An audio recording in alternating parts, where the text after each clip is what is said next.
mais uma vez aqui para mais uma leitura diária. Nesta oportunidade nós estaremos substituindo o evangelista Gaspar, que estará fazendo a pré-aula desta semana. Sou grato a Deus por esta rica e gloriosa oportunidade.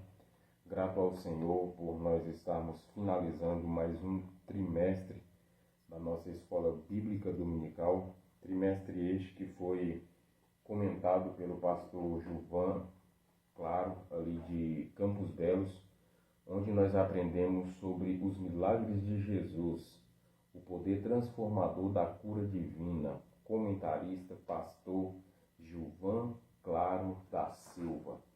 Estamos finalizando mais um trimestre. Estaremos no próximo domingo, na nossa sede, no domingo. Algumas congregações também, outras não. Mas certo é que esta semana nós estaremos estudando a última lição deste trimestre.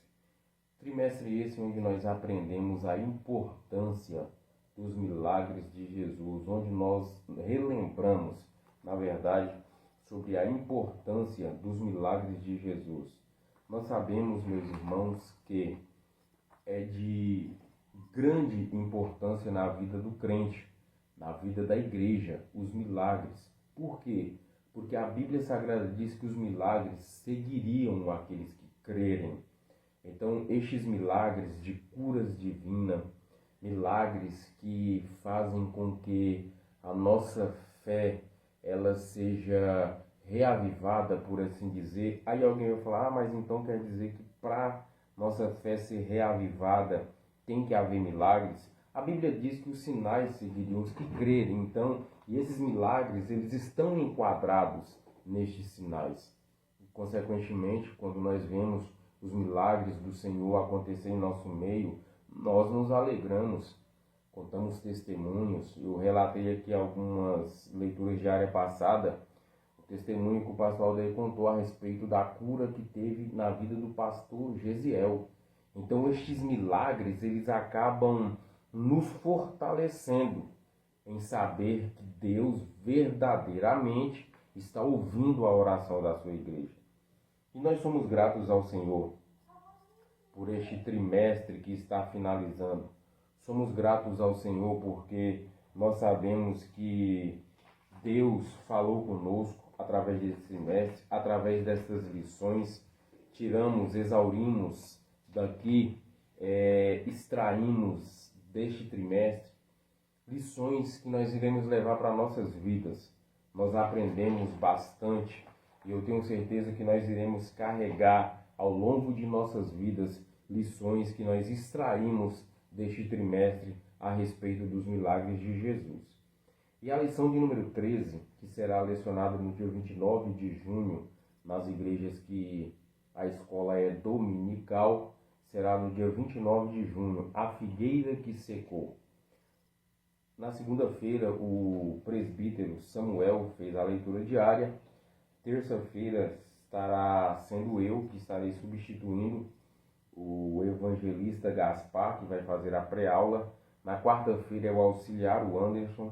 Na quinta-feira, a irmã Juliane Prado. E na sexta-feira, o irmão Luciano, que faz a leitura diária. E esta é a sequência que nós estamos acostumados.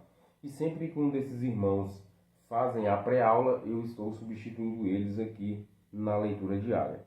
E a leitura diária desta sexta-feira, desta terça-feira, melhor dizendo, está em Daniel, capítulo 14 e o versículo 12. Vamos para a palavra do Senhor. Daniel, capítulo, na verdade, aqui está 14, mas é o capítulo 4. Tá bom, meus irmãos? É o capítulo 4 e o versículo 12. Vamos para a Bíblia Sagrada. O que nos diz a Bíblia Sagrada? Conforme os nossos pastores, o presidente diz, o pastor William e o pastor Aldair, está escrito: a sua folhagem era formosa e o seu fruto abundante, e havia nela sustento para todos. Observe que a Bíblia está dizendo aqui que não era para alguns, era para todos. Debaixo dela, os animais do campo achavam sombra, e as aves do céu faziam morada nos seus ramos, e toda a carne se mantinha dela. Nós vimos aqui que esta árvore, que a Bíblia vai dizer que é frondosa,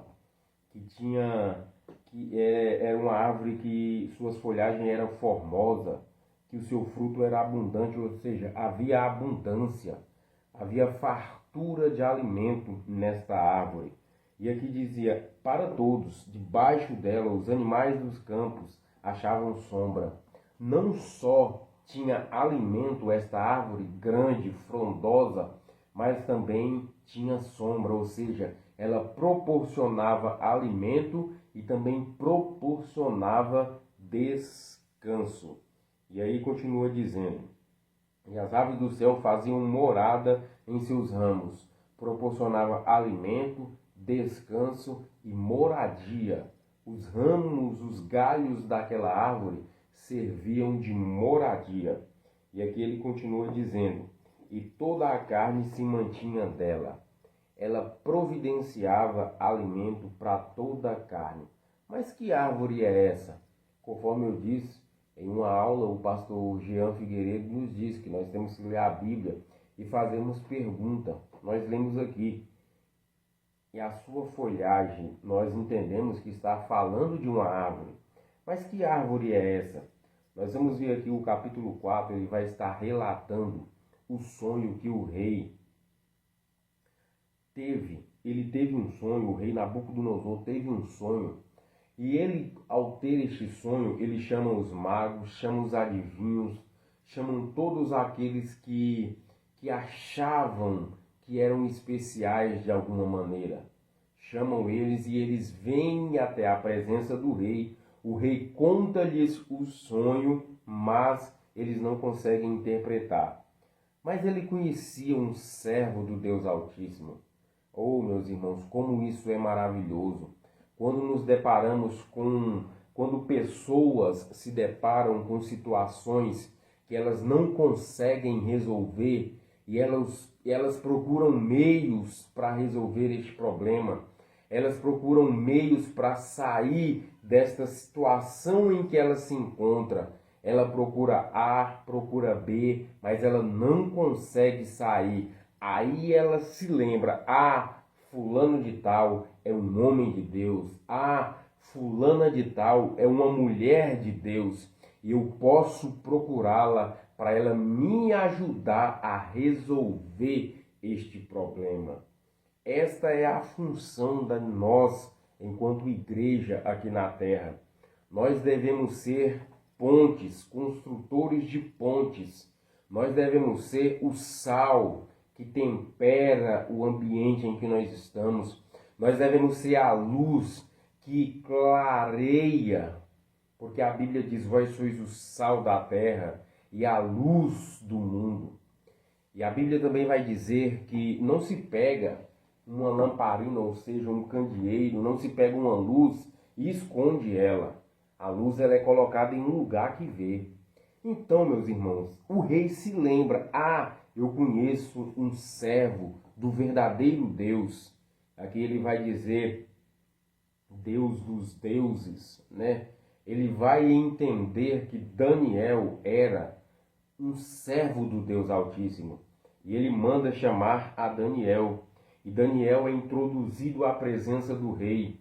E o rei conta-lhe o sonho. Olha, Daniel, eu tive um sonho. E tinha uma árvore muito grande. E ele vai detalhar, ele vai especificar como foi aquele sonho. Todo este capítulo de número 4, capítulo 4 aqui de Daniel, vai relatar este relato do sonho que o rei Nabucodonosor teve, que outros não conseguiram interpretar, mas Daniel, um servo do Deus Altíssimo, teve a interpretação. Nós sabemos, meus irmãos, que nós, enquanto cristãos, nós temos que ter respostas para o mundo. Nós temos que ter interpretação para este mundo, conforme a Bíblia diz que ele jaz no maligno. Nós estamos vendo que a Bíblia está se cumprindo de uma forma conforme Deus quer, mas na nossa ótica de enxergar, de uma forma acelerada, guerra, rumores de guerra, peste, fome, terremotos, tudo isso são anúncios, prelúdios da vinda de Jesus Cristo.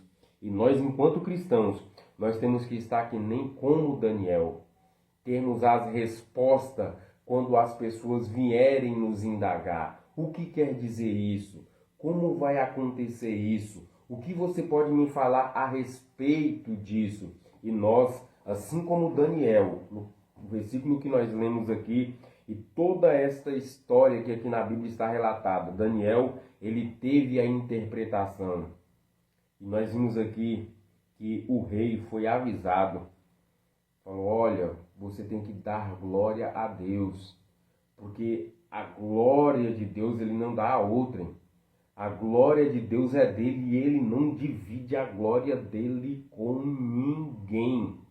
Mas nós conhecemos aqui que a história vai nos dizer que mesmo ele sendo avisado, ele incorreu neste pecado.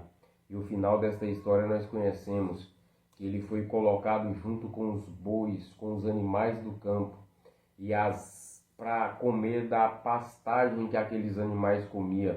Mas a Bíblia determinou um tempo para que ele ficasse daquela situação, e depois que aquele tempo passasse, lhe seria restaurado.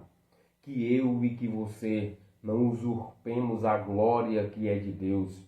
Se Deus nos abençoa para cantar, a glória é de Deus. Se Deus nos abençoa para pregar o seu evangelho, a glória é de Deus. Se Deus nos ajuda a pregar este evangelho, se Deus nos dá estratégia, a glória é de Deus. Que nós não venhamos incorrer neste pecado e achar que nós somos alguma coisa. Nós não somos nada se as misericórdias do Senhor não estiver conosco. Então, quer comais, quer bebais, quer façais qualquer outra coisa, que nós possamos fazer tudo para a glória de Deus. Que Deus abençoe, em nome de Jesus, cada um dos irmãos. Deus abençoe o nosso pastor-presidente, o nosso vice-pastor-presidente William, o nosso vice-pastor-presidente Antônio Basto, o pastor Jean Figueiredo e o pastor Ailton também, nossos pastores vice-presidentes. Nós estamos em uma semana muito especial. Dia 28 próximo nós estaremos em Jacobina. Digo nós, os irmãos, pastores, membros, estaremos inaugurando mais uma igreja para a honra e glória do nome do Senhor. E se o nosso bom Deus nos permitir, nós ali estaremos para estarmos glorificando a Deus e agradecendo a Ele por tudo que Ele tem feito por nós. A igreja do Senhor, ela não para. As lutas vêm, mas a igreja continua avançando e rompendo as barreiras, e continuaremos pregando o evangelho do Senhor. Amém? Fiquem todos na paz do Senhor, e se o nosso bom Deus nos permitir, semana que vem nós estaremos aqui novamente para mais uma leitura diária. Deus abençoe a todos e a paz do Senhor.